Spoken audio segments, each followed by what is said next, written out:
particle of mass m1 collide elastically with a stationary particle of mass m2 and m1 is greater than m2. It means m2 lesser है, m1 greater है.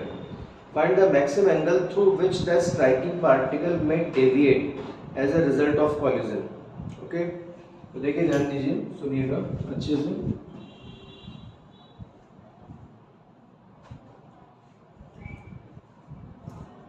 मास m1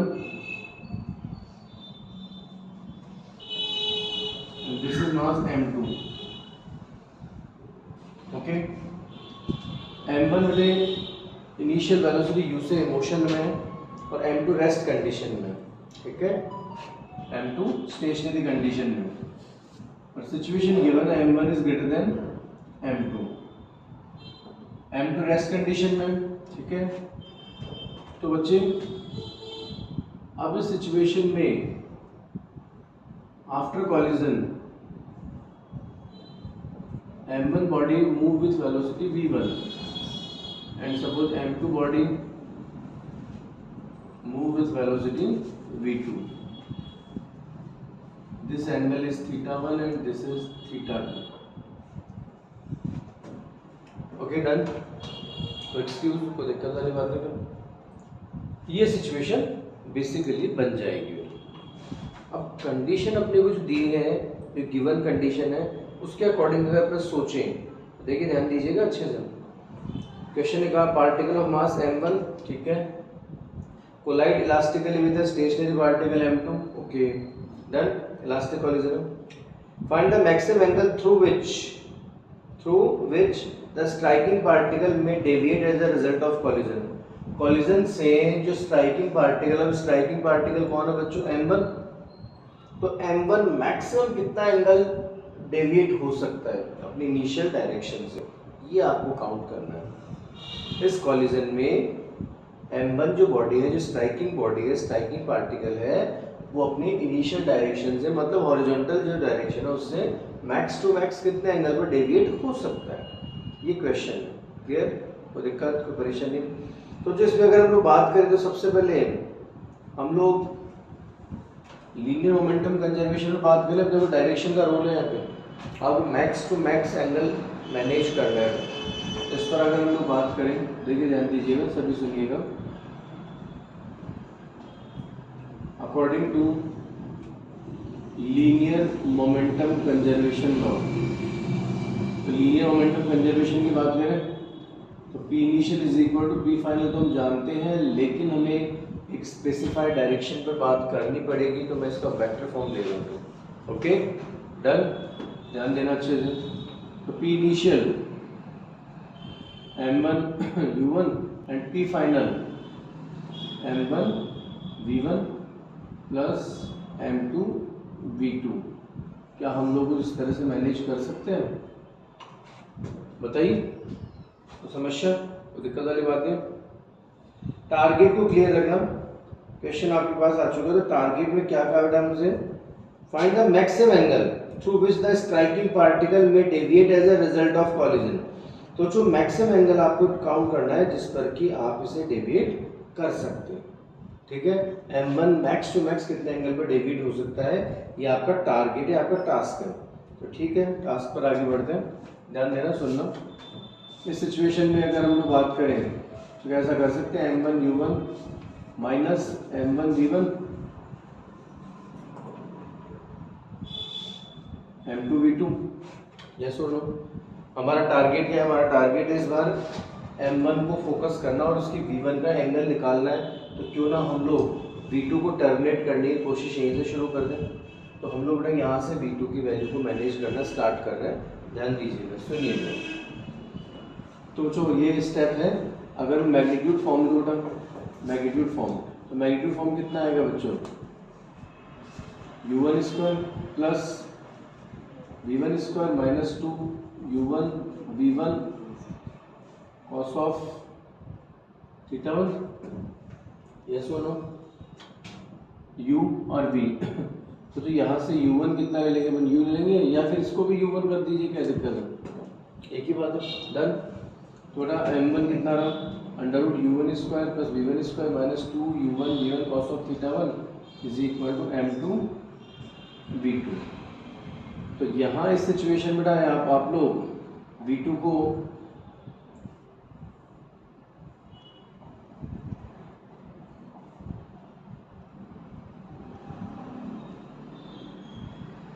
cos of theta 1 upon m2 इस तरह से manage कर सकते हो, कोई समस्या, कोई टेंशन नहीं रहा। अब अगर हम लोग काइनेटिक एनर्जी पर बात करना स्टार्ट करें, ठीक है, काइनेटिक एनर्जी कंजर्वेशन। तो काइनेटिक एनर्जी क्या है, E के इनिशियल इक्वल टू E के फाइनल।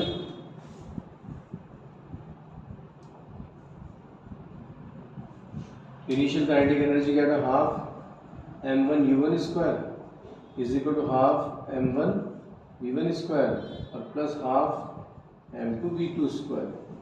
हाफ मैंने कैंसिल कर दिया, तो एक्सक्यूज, तो दिक्कत नहीं था। अब इस सिचुएशन में इनकेस विजिबल है, तो अगर इनकेस अगर मैं v2 की वैल्यू को रिप्लेस कर दूँ, देखो दिमाग लेना अच्छे से, पहले से समझ रहा हूँ, m1 u1 square is equal to m1 v1 square plus m2 बेटा v2 स्क्वायर इंट्रोड्यूस करें, तो v2 स्क्वायर के लिए क्या रहेगा ना, m1 स्क्वायर अपॉन, सुन रहे, m1 square upon m2 square, u1 square plus v1 square minus 2u1 v1 cos of theta 1। Okay, तो टेंशन नहीं लो। हाँ जी, हाँ बेटे, तो देखिए इस स्टेप पर थोड़ा और आगे चले हम लोग, ध्यान दीजिएगा सभी, सुनिएगा। तो आपका टारगेट क्या, टारगेट दिमाग में ना, थीटा 1 टारगेट है अपना। तो देखिए यहाँ से थ्रू आउट हम लोग m1 को कैंसिल कर सकते हैं, m1 कॉमन ले लेंगे, ओके, बट यहाँ से m2 तो टेंशन नहीं, m1 को कॉमन ले कैंसिल किया LHS RHS में, और m2 से स्क्वायर हम लोग मैनेज कर सकते हैं। तो क्या रहा बच्चों, ध्यान देना अच्छे से, u1 square is equal to v1 square plus out है m1 upon m2 u1 square plus m1 upon m2 v1 square minus 2 m1 upon m2 u1 v1 cos of theta 1। Okay, no tension. In case अगर हम लोग थोड़ा manage करें चीज़ों को, तो v1 square common ले लें, v1 square 1 plus m1 upon m2, yes, v1 square 1 plus m1 upon m2, in this situation 2 m1 upon m2 u1 cos of theta 1 v1, मैं क्वाड्रेटिक इक्वेशन बना रहा हूँ v1 में, देखो v1 स्क्वायर v1, और यहाँ पर अगर हम लोग बात करें तो plus m1 upon m2 minus 1 u1 square equal to 0। क्या ऐसा कर सकते हैं, तो मैंने u1 स्क्वायर को ट्रांसफर कर लिया, तो m1 upon m2 minus 1 u1 square common, yes, कोई दिक्कत नहीं। अब देखिए दिमाग लगाइएगा, थीटा 1 टारगेट लेना है, थीटा 1 को हम लोगों को मैनेज करना है। तो यहाँ पर मुझे v1 में क्वाड्रेटिक इक्वेशन नजर आ रही है, और ये कंफर्म है कि v1 क्या है, velocity of m1 after collision, negative हो नहीं सकती बेटा वैल्यू, v1 का कोई भी कंपोनेंट नेगेटिव नहीं हो सकता। तो याद कीजिए, अगर मैं थोड़ा सा आपको क्वाड्रेटिक इक्वेशन की तरफ लेके चलूँ ना, ax square plus bx plus c equal to 0, and what is x, b square minus 4 sorry minus b plus minus root b square minus 4ac upon 2a, yes और नो, कोई दिक्कत, कोई tension. अब अगर वैल्यू को हमें मतलब value को एडजस्ट करना है, तो b स्क्वायर माइनस 4ac कभी नेगेटिव नहीं हो सकता, कन्फर्म है, तो ये रूट के अंदर है, और रूट के अंदर में अगर वैल्यू नेगेटिव हो गई तो क्या हो जाएगा, तो हम लोग नॉट डिफाइंड कंडीशन में आ जाएंगे, मतलब वर्चुअल फॉर्म में आ जाएंगे। ये इतना सा हल्का फुल्का दिमाग में सबके होगा शायद। अंडर रूट के अंदर पॉजिटिव वैल्यू को सॉल्व कर सकते हैं, रूट -1 भी आयोटा होता है जो कि फर्स्ट वर्चुअल वैल्यू होती है, ठीक है। तो बेटे यहाँ पर ये कन्फर्म है कि b square minus 4ac positive रहना है। तो इस सिचुएशन में बी स्क्वायर माइनस 4ac कैसा होगा, पॉजिटिव होगा। It means B square must be greater than और इक्वल टू 4ac। कर सकते हो क्या आप, बताइए, पोटेंशियली। तो बस इसी चीज़ को हम फॉलो करेंगे। तो यहाँ पर बी वाली जो टर्म है वो कौन है, देख ए एक्स स्क्वायर, तो एक्स कौन है, बी वन। बेटा बी वाली टर्म कौन है, दिस वन, यस और नो।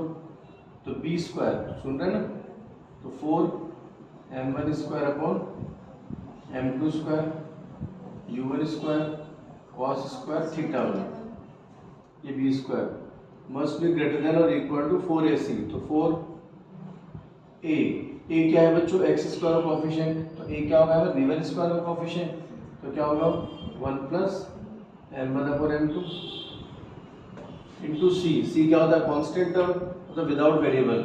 यहाँ पर वेरिएबल है v1 है, तो मतलब विदाउट वेरिएबल यही है। तो c वाली टर्म कितनी हो जाएगी, m1 upon -1 u1 square, yes और नो, नो टेंशन। अब इस सिचुएशन में इन केस अगर मैं आपसे कहूँ द 4 और u1 स्क्वायर, कर सकते हैं कैंसिल, तो टेंशन नहीं कर। तो बच्चों ध्यान देना, m1 square upon m2 square cos square theta one greater than और इक्वल टू। बच्चों यहाँ पर अगर हम लोग बात करें तो क्या कह सकते हैं, m1 upon m2 square minus 1, m1 upon m2 minus 1, m1 upon m2 plus 1, a plus b, a minus b, a square minus b square. इसी सिचुएशन में अगर आप ध्यान से सुनना अच्छे से, ये जो टर्म्स है इन टर्म्स पर अगर हम लोग बात करें तो देखिए दिमाग में आइए, पहले सुनिएगा, कंडीशन क्लियर है।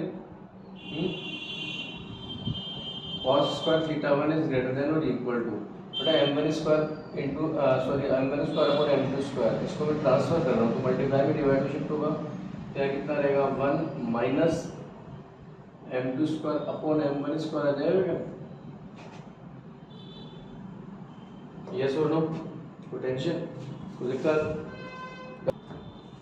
थोड़ा इसी सिचुएशन में इनकेस अगर मैं इनको इंटरचेंज करूँ तो ध्यान देना अच्छे से ढंग से, ये जो मेरा माइनस टर्म है इसको मैंने ट्रांसफर किया m2 square upon m1 square greater than और equal to 1 minus cos square theta one, दे सकते हैं क्या बच्चों, ये नेगेटिव टर्म मैंने ट्रांसफर किया और कॉस स्क्वायर थीटा को ट्रांसफर किया, यस, और 1 minus cos square theta one that is sine square theta one.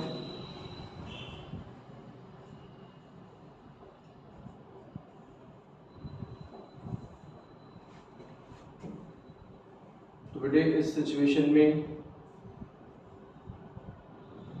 sin theta one is lesser than और equal to m2 upon m1, okay, potential wait कर लें, sin theta one is lesser than और equal to m2 upon m1। वो आपसे क्या कहा जा रहा था, थीटा की मैक्सिमम पॉसिबल वैल्यू कही जा रही है, ठीक है, और थीटा वन कितना है, थीटा वन मैक्स। इस सिचुएशन में sine theta one max and equal to m2 upon m1, और हम लोग इसे इक्वल टू में स्विच कर सकते हैं, यस। तो theta one max is equal to sine inverse m2 upon m1, this is the answer.